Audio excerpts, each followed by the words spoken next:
ৰজা ইন্দ্ৰদ্যুম্নৰ কাহিনী।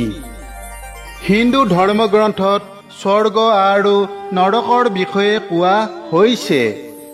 শাস্ত্ৰত কোৱা হৈছে যে যদি কোনো ব্যক্তিয়ে বেয়া কাম কৰে তেন্তে তেওঁ নৰকলৈ যায়, আৰু যেতিয়া এজন ব্যক্তিয়ে ভাল কাম কৰে তেতিয়া তেওঁ স্বৰ্গত স্থান পায়। কিন্তু স্বৰ্গত স্থান পোৱা সকলেও তাত চিৰদিন থাকিব নোৱাৰে। এটা দিন আহে যেতিয়া তেওঁক স্বৰ্গৰ পৰা উলিয়াই দিয়া হয়। আজি আমি আপোনালোকক এটা সুন্দৰ কাহিনীৰ জৰিয়তে ক'বলৈ লৈছোঁ যে স্বৰ্গত স্থান পোৱা মানুহ কিমান দিন স্বৰ্গত থাকিব পাৰে। স্বৰ্গত বাস কৰাৰ কোনো সময়সীমা আছে নেকি? স্বৰ্গত থকা এজন ব্যক্তিক কি কাৰণত স্বৰ্গৰ পৰা বহিষ্কাৰ কৰা হয়? সেই ব্যক্তিজনে বহিষ্কাৰ হোৱাৰ পাছত পুনৰ স্বৰ্গলৈ ঘূৰি যাব পাৰেনে? আহকচোন আজি এই বিষয়ে জানো।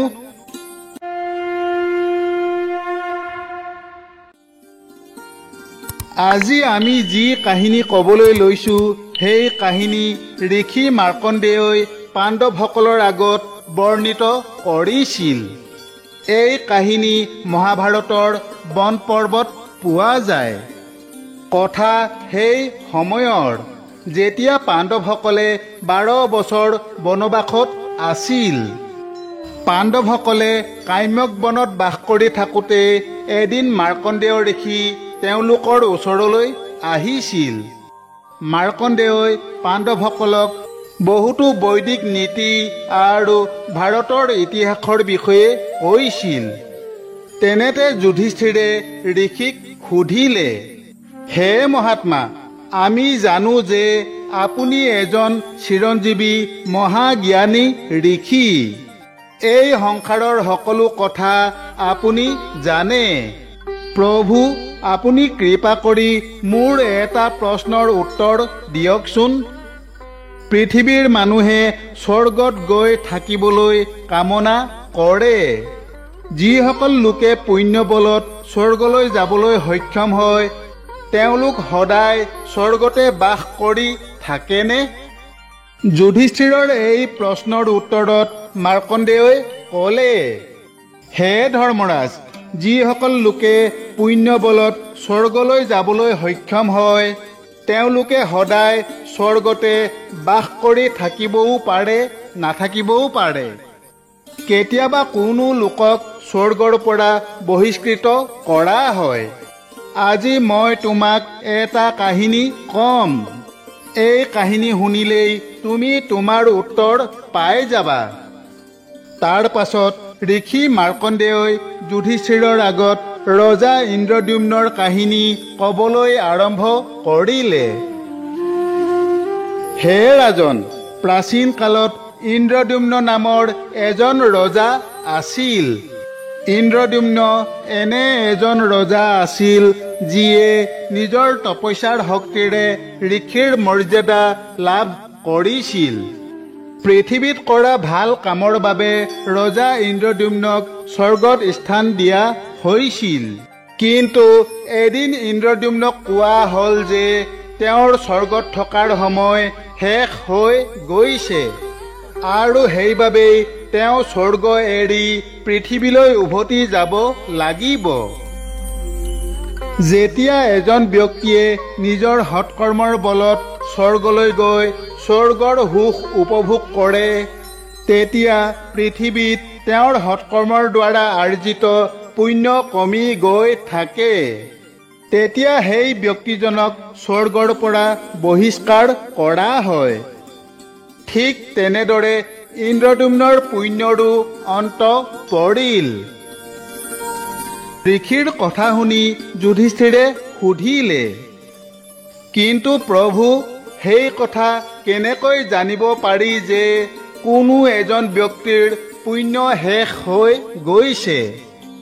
তেতিয়া মাৰ্কণ্ডেয়ই ক'লে, হে ৰাজন, শাস্ত্ৰত কোৱা হৈছে যে যেতিয়া কোনো মানুহৰ ভাল কামবোৰ পৃথিৱীৰ মানুহে মনত পেলাবলৈ এৰি দিয়ে আৰু সেইবোৰৰ কথা কোৱা বন্ধ কৰি দিয়ে, তেতিয়া তাৰ অৰ্থ হ'ল তেওঁৰ পুণ্য শেষ হৈ গৈছে। তেতিয়াই তেওঁক স্বৰ্গৰ পৰা বাহিৰ কৰি দিয়া হয়। নৰকৰ ক্ষেত্ৰতো একে নিয়ম প্ৰযোজ্য।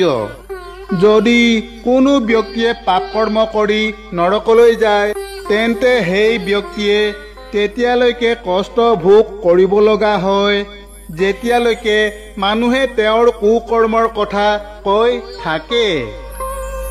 পৃথিৱীলৈ ঘূৰি অহাৰ পাছত ইন্দ্ৰদ্যুম্ন ঋষি মাৰ্কণ্ডেয়ৰ ওচৰলৈ আহিল। এতিয়া ৰজা ইন্দ্ৰদ্যুম্নই এই কথা জানিব বিচাৰিছে যে পৃথিৱীৰ মানুহে ৰজা ইন্দ্ৰদ্যুম্নক মনত পেলাইছে নে নাই। ইন্দ্ৰদ্যুম্ন যেতিয়া পৃথিৱীত ৰজা আছিল, তেতিয়া ঋষি মাৰ্কণ্ডেয়ও পৃথিৱীত আছিল। ইন্দ্ৰদ্যুম্নই ভাবিছিল যে যিহেতু মাৰ্কণ্ডেয় এজন চিৰঞ্জীৱ, গতিকে তেওঁ নিশ্চয় পৃথিৱীত এতিয়ালৈকে জীয়াই আছে। এই কথা ভাবি ৰজা ইন্দ্ৰদ্যুম্নই মাৰ্কণ্ডেয়ক বিচাৰি বিচাৰি গৈ তেওঁক লগ পালে আৰু সুধিলে, প্ৰভু, আপুনি মোক চিনি পাইছেনে? ৰজাৰ কথা শুনি মাৰ্কণ্ডেয় ঋষিয়ে কিছু সময় ইন্দ্ৰদ্যুম্নৰ ফালে চাই থাকিল আৰু ক'লে, হে ৰাজন, আমি ঋষিসকলে এৰাতিতকৈ বেছি এটা ঠাইত নাথাকো। আমি এঠাইৰ পৰা আন ঠাইলৈ গতি কৰি থাকো। যিহেতু আমি সদায় ব্ৰত উপবাস কৰি যজ্ঞ কৰাত ব্যস্ত থাকো, সেয়েহে আমি সাংসাৰিক দিশত চকু দিবলৈ সময় নাপাওঁ। মোৰ ভাৱ হৈছে যে মই আপোনাক চিনি নাপাওঁ। ইন্দ্ৰদ্যুম্নই এই আশাৰে মাৰ্কণ্ডেয়ৰ ওচৰলৈ আহিছিল যে যদিহে কোনো এজন চিৰঞ্জীৱ ঋষিয়ে তেওঁক চিনি পায়, তেন্তে ইয়াৰ দ্বাৰা প্ৰমাণিত হ'ব যে তেওঁক এতিয়াও পৃথিৱীৰ মানুহে স্মৰণ কৰি আছে। তেতিয়া তেওঁৰ পুণ্য অক্ষত থাকিব আৰু তেওঁ পুনৰ স্বৰ্গৰ বাসিন্দা হোৱাৰ যোগ্য হ'ব। কিন্তু ইন্দ্ৰদ্যুম্নই যি ভাবিছিল সেয়া নহ'ল। মাৰ্কণ্ডেয় ঋষিয়ে যেতিয়া ইন্দ্ৰদ্যুম্নক চিনি পাবলৈ অস্বীকাৰ কৰিলে, তেতিয়া ৰজাই ঋষিক সুধিলে, হে মহৰ্ষি, আপোনাৰ আগতে জন্ম হোৱা কোনোবা এতিয়াও জীয়াই আছেনে? তেওঁ হয়তো মোক মনত ৰাখিছে। তেতিয়া মাৰ্কণ্ডেয়ই ক'লে, হে ৰাজন, হিমালয়ত এটা ফেঁচা আছে। তেওঁৰ নাম প্ৰবৰকৰ্ণ। তেওঁ মোতকৈ ডাঙৰ। তেওঁ হয়তো আপোনাক চিনি পাব পাৰে। এই কথা শুনি ইন্দ্ৰদ্যুম্নই নিজকে এটা ঘোঁৰালৈ ৰূপান্তৰিত কৰি ঋষিক নিজৰ পিঠিত উঠাই হিমালয়লৈ লৈ গ'ল। তাত উপস্থিত হৈ ফেঁচাটো দেখি ইন্দ্ৰদ্যুম্নই সুধিলে, হে ফেঁচা মহাৰাজ, কৃপা কৰি কওকচোন, আপুনি ৰজা ইন্দ্ৰদ্যুম্নক চিনি পায়নে? ৰজাৰ প্ৰশ্ন শুনি ফেঁচাটোৱে কিছু সময় চিন্তা কৰাৰ পাছত ক'লে, নাই, মই ৰজা ইন্দ্ৰদ্যুম্নক চিনি নাপাওঁ। ফেঁচাটোৰ উত্তৰ শুনি ইন্দ্ৰদ্যুম্নৰ মনটো বেয়া লাগিল, কিন্তু তেওঁ নিৰাশ নহ'ল। তেতিয়া ইন্দ্ৰদ্যুম্নই সুধিলে, হে মহাত্মা, আপুনি মোক চিনিব পৰা নাই। পিছে আপোনাতকৈ ডাঙৰ কোনোবা আছে নেকি, যিয়ে মোক চিনি পাব পাৰে? ফেঁচাটোৱে ক'লে, হয়, এটা বক আছে, যি মোতকৈ ডাঙৰ। কিছু দূৰৈত ইন্দ্ৰদ্যুম্ন সৰোবৰ নামৰ এটা জলাশয় আছে। সেই নাদীজংঘ নামৰ বকটো তাতেই থাকে।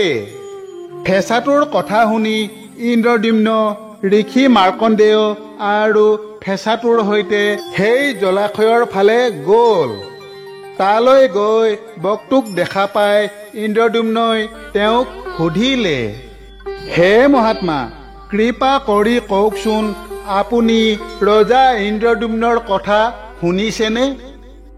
ৰজাৰ কথা শুনাৰ পাছত বকটোৱে কিছু সময় মনত পেলাবলৈ চেষ্টা কৰিলে, কিন্তু ইন্দ্ৰদ্যুম্নৰ বিষয়ে একো মনত পেলাব নোৱাৰিলে। বকটোৱেও ৰজাক চিনিব পৰা নাছিল।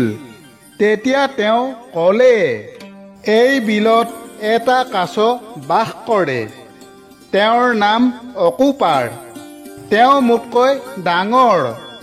তেওঁ হয়তো ৰজা ইন্দ্ৰদ্যুম্নক চিনি পাব পাৰে। আহক, আমি তেওঁক সুধিম। এই বুলি কৈ বকটোৱে গৈ কাছটোক মাতিলে। বকৰ মাত শুনি অকুপাৰ পানীৰ পৰা ওলাই আহিল। তেতিয়া বকটোৱে তেওঁক সুধিলে, হে কশ্যপ, আপুনি ইন্দ্ৰদ্যুম্ন নামৰ এজন ৰজাক চিনি পায় নেকি? এই প্ৰশ্নটো শুনি অকুপাৰই কিছু সময় ভাবিলে। তেনেতে তেওঁৰ চকুৰ পৰা চকুপানী ওলাবলৈ ধৰিলে। অকুপাৰই হাতযোৰ কৰি ইন্দ্ৰদ্যুম্নৰ ফালে চাই ক'লে, হে ৰাজন, মই আপোনাক কেনেকৈ পাহৰিম? আপুনি মহান ৰজা ইন্দ্ৰদ্যুম্ন, যিজনে সহস্ৰ যজ্ঞ কৰিছে। যজ্ঞ কৰি আপুনি ইমানবোৰ গৰু দান হিচাপে দিছিল যে সেই গৰুবোৰৰ খোজৰ চাপৰ পৰাই এই হ্ৰদটো গঠন হৈ উঠিল। সেইবাবেই এই হ্ৰদটোৰ নাম আপোনাৰ নামেৰে ৰখা হৈছে। কশ্যপ অকুপাৰৰ কথা শুনি ৰজা ইন্দ্ৰদ্যুম্ন বৰ আনন্দিত হ'ল, যিহেতু তেওঁৰ কীৰ্তি এতিয়াও পৃথিৱীত বিদ্যমান আৰু যাৰ বাবে তেওঁক এতিয়াও পৃথিৱীত স্মৰণ কৰা হয়। সেয়েহে ইন্দ্ৰদ্যুম্ন পুনৰ স্বৰ্গত স্থান পোৱাৰ যোগ্য। কাছ এবিধ দীৰ্ঘজীৱী প্ৰাণী। গতিকে সেই কাছটো জীয়াই থকালৈকে তেওঁৰ স্মৃতিত ইন্দ্ৰদ্যুম্নৰ স্মৃতি জীয়াই থাকিব আৰু পৃথিৱীত ইন্দ্ৰদ্যুম্নৰ স্মৃতি জীয়াই থকালৈকে ৰজা ইন্দ্ৰদ্যুম্নও স্বৰ্গত বাস কৰি থাকিব পাৰিব। অলপ পাছতে স্বৰ্গৰ পৰা এখন বিমান ইন্দ্ৰদ্যুম্নক পুনৰ স্বৰ্গলৈ ঘূৰাই লৈ যাবলৈ আহিল। কিন্তু স্বৰ্গলৈ যোৱাৰ আগতে ইন্দ্ৰদ্যুম্নই ঋষি মাৰ্কণ্ডেয় আৰু ফেঁচাটোক য'ৰ পৰা আনিছিল পুনৰ তাতেই থৈ গ'ল। নহ'লে সেইটো অকৃতজ্ঞতা হ'লহেঁতেন আৰু তাৰ বাবে ৰজা ইন্দ্ৰদ্যুম্ন স্বৰ্গৰ পৰা বঞ্চিত হ'লহেঁতেন। মহাভাৰতৰ এই কাহিনীৰ পৰা এইটোৱে বুজিব পাৰি যে মানুহে নিজৰ জীৱনকালত ভাল কাম কৰি থকাটো কিমান গুৰুত্বপূৰ্ণ। মৃত্যুৰ পাছত পৰলোকত আমাৰ অৱস্থা সম্পূৰ্ণৰূপে ইয়াৰ ওপৰত নিৰ্ভৰ কৰে যে আমি জীয়াই থকাৰ সময়ত আমাৰ জীৱনটো কিমান ভালকৈ কটাইছিলোঁ। আমাৰ জীৱনকালত ভৱিষ্যতে পৃথিৱীৰ মানুহে স্মৰণ কৰিবলগীয়া কি কীৰ্তি আমি ৰাখি থৈ গ'লো। জ্ঞানহীন পশু পক্ষীয়েও খাই বৈ নিজৰ জীৱনকাল পাৰ কৰে। তেন্তে মানুহৰ জীৱন লাভ কৰি জীৱনত আমি বিশেষ কি কৰিলোঁ, এবাৰ ভাবি চাব। বান্ধৱসকল, আশা কৰোঁ আমাৰ আজিৰ কাহিনী আপোনালোকৰ নিশ্চয় ভাল লাগিল। আগলৈ অন্য এক নতুন কথাৰ সৈতে পুনৰ লগ পোৱা আশাৰে আজিলৈ সামৰিছোঁ। ধন্যবাদ। জয় শ্ৰীকৃষ্ণ।